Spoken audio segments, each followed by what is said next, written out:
नमस्कार दोस्तों। तो कैसी चल रही है आप लोगों की तैयारी? उम्मीद करता हूँ सभी कोई मेहनत कर रहे होंगे और अपने अपने गोल को पाने के लिए प्रयास भी कर रहे होंगे। जो भी कोई किसी भी गवर्नमेंट एग्जाम का प्रिपेयर कर रहे हैं, उन्हें पता होगा कि जो एसएससी सीपीओ 2024 है, उसका ना तो अभी तक कोई रिजल्ट का पता है, ना तो फिर मेडिकल डेट्स अनाउंस हुई है। जो कोई इसके बारे में नहीं जानते हैं, उनको मैं उन्हें अवगत कराना चाहता हूं कि जो एसएससी सीपीओ 2024 है, उसका नोटिफिकेशन आया 16 महीने से भी ज्यादा का समय हो चुका है, लेकिन भी इसका ना तो कोई हम लोगों को रिजल्ट देखने को मिला है, ना तो मेडिकल डेट अनाउंस हुई है। इसके बाद आए हुए सारे वैकेंसी जैसे कि सीजीएल, सीएचएसएल, जीडी, स्टेनो, सारे वैकेंसी एसएससी ने क्लियर कर दी है। यहाँ तक कि इनका सभी का ज्वाइनिंग भी हो चुका है, लेकिन सीपीओ 2024 का अभी तक रिजल्ट नहीं देखने को मिला है। इसके रिजल्ट के लिए हम लोगों ने ट्विटर कैंपेन भी किया, लेकिन इसका ज्यादा असर हम लोगों को देखने को नहीं मिला। इसका मुख्य कारण यह था कि हम लोगों का स्ट्रेंथ बहुत कम है। इसके कारण हम लोगों को ट्विटर कैंपेन से भी ज्यादा उम्मीद देखने को नहीं मिला।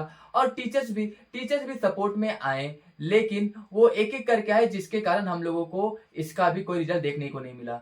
ये सिर्फ हमारी परेशानी नहीं है, ये परेशानी हर वो कैंडिडेट की है जो कोई भी गवर्नमेंट एग्जाम्स का प्रिपेयर कर रहा है। अगर ये आज एसएससी सीपीओ 2024 कैंडिडेट हमारे साथ हो रहा है, तो कल को जाके आपके साथ भी हो सकता है।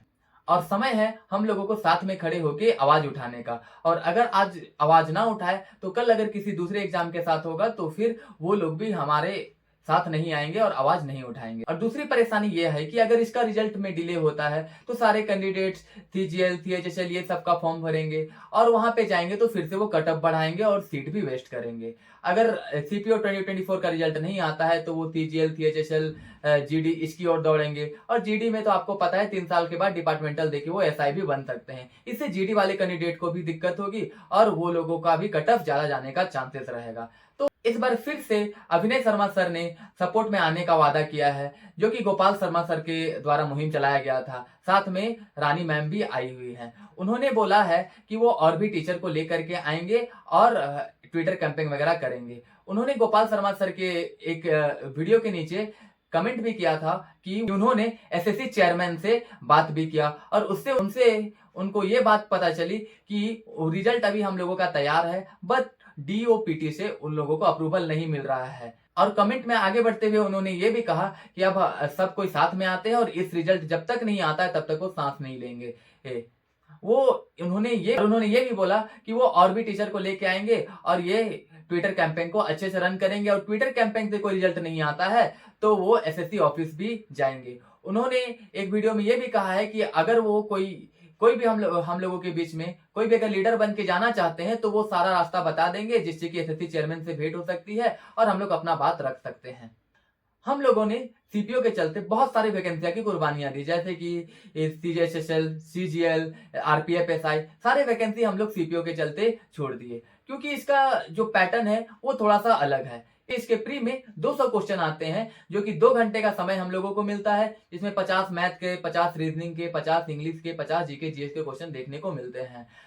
इसके लिए हम लोग 2-2 घंटा बैठ के टेस्ट लगाते हैं और प्रैक्टिस करते हैं, क्योंकि 2 घंटे तक दिमाग चला पाना बड़ा दिक्कत का बात रहता है। अगर आप प्रैक्टिस करके नहीं जाएंगे, तो आप 2 घंटे में सारे क्वेश्चन अटेम्प्ट करके नहीं आ सकते हैं। इसके बाद बारी आती है फिजिकल की। अगर हम लोग इसका फिजिकल का बात करें, तो यहाँ पे हम लोगों को 1600 मीटर जो कि होता है 6.5 मिनट में खत्म करना पड़ता है।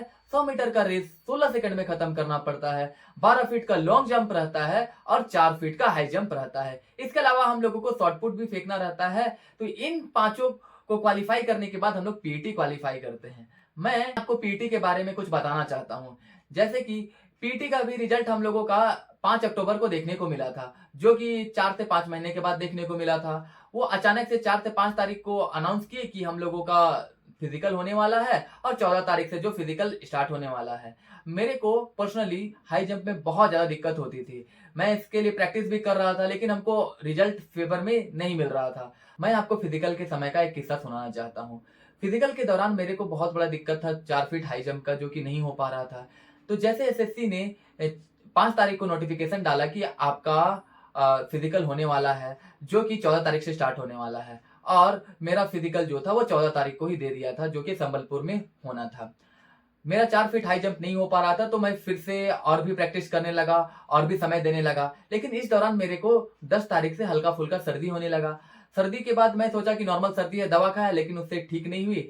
जब 11 तारीख को गया, 11 तारीख को थोड़ा दवा हुआ लिया, फिर भी ठीक नहीं हुआ। जब मैंने 12 तारीख को एक बार डॉक्टर के पास विजिट किया, तो दुर्गा पूजा का छुट्टी होने के कारण वहाँ पे छुट्टी थी, तो मेरे को डॉक्टर नहीं मिल पाए। लेकिन फिर मैं ब्लड टेस्ट कराने के लिए गया, तो फिर उन्होंने बोला कि 13 तारीख को आओ। फिर 13 तारीख को मेरे को संबलपुर निकलना भी था, तो 13 तारीख को मैं सुबह ही सुबह गया। उसके बाद फिर ब्लड सैंपल दिया। उसके बाद फिर मैंने अपने भाई को बोला कि वो कलेक्ट कर ले, ताकि उसके बाद मेरे को रिपोर्ट भेज दे, ताकि मैं दवा लेकर के ठीक हो सकूं।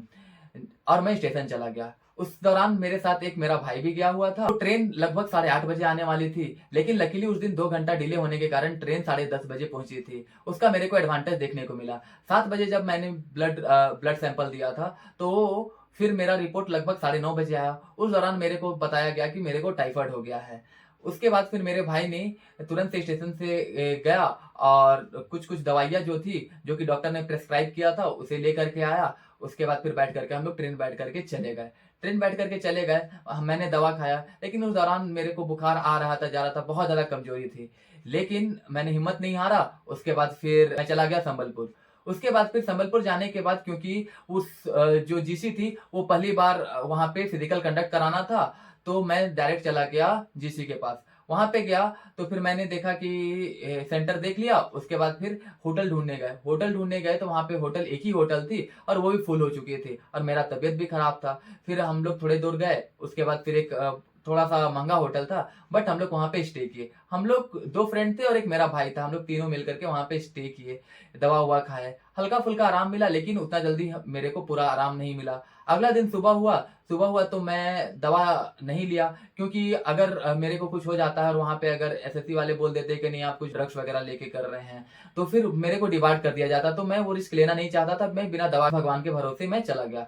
फिर जब वहां पे गया तो मेरे को थोड़ी सी उल्टी टाइप की लग रही थी, लेकिन मैं हिम्मत नहीं हारा। मैं जैसे तैसे करके मन बना करके अंदर चला गया। हल्का हल्का एक एक सिप करके इलेक्ट्रोल पाउडर वगैरह पी। उसके बाद फिर जब लगभग 8:30 से 9 बजे मेरे को रनिंग के लिए लेके गया, जब रनिंग के लिए लेके गया, तो मैं किसी तरह करके मैं 1600 मीटर पास कर गया। 1600 मीटर पास करने के बाद हम लोगों को लगभग 1 से 1.5 घंटा 2 घंटा का रेस्ट मिला। उसके बाद 100 मीटर का रेस था, वो भी मैंने पास कर गया। उसके बाद फिर 4 फीट का हाई जंप था, उसे भी मैंने पार कर लिया। 12 फीट का लॉन्ग जंप करके मैं फिजिकल क्लियर हो गया। कोई भी अगर 14 तारीख को संबलपुर गए थे फिजिकल के लिए, तो कृपया कमेंट कीजिए। तो मैं किसी तरह करके फिजिकल वहां से निकाल लिया, लेकिन हम लोगों का सारा प्रोसेस होते होते शाम हो गया। शाम हो जाने के बाद मैंने उस दिन ना तो कुछ खाना खाया था, ना ही दवा ली थी। जैसे मैं ग्रुप सेंटर से निकला, उसके बाद फिर मैं बस स्टैंड गया, वहां से खाना खाया, कुछ दवाइयां ली, उसके बाद फिर चला गया। लेकिन इसके दौरान जब मैं यहाँ रांची पहुंचा, उसके बाद मेरा तबीयत कुछ ज्यादा बिगड़ गया। तबीयत बिगड़ने के बाद जब मैं गाँव गया, तो वहां से मेरे को हॉस्पिटल लेकर के गए। वहां से मेरे को बोला गया कि आपको 14 से 21 दिन के लिए एडमिट करना पड़ेगा। लेकिन मैं वहां से दवाइयां लेके आ गया। फिर दवाइयां का असर ना होने के कारण मैं दूसरा हॉस्पिटल गया। फिर वहां पे मेरा फिर से एक बार ब्लड टेस्ट कराया गया। ब्लड टेस्ट होने के बाद फिर से मेरे को पता चला कि टाइफाइड है, कुछ ज्यादा बढ़ गया है। उसके बाद मेरे को लगातार 4 सुई 4 दिन तक मिला।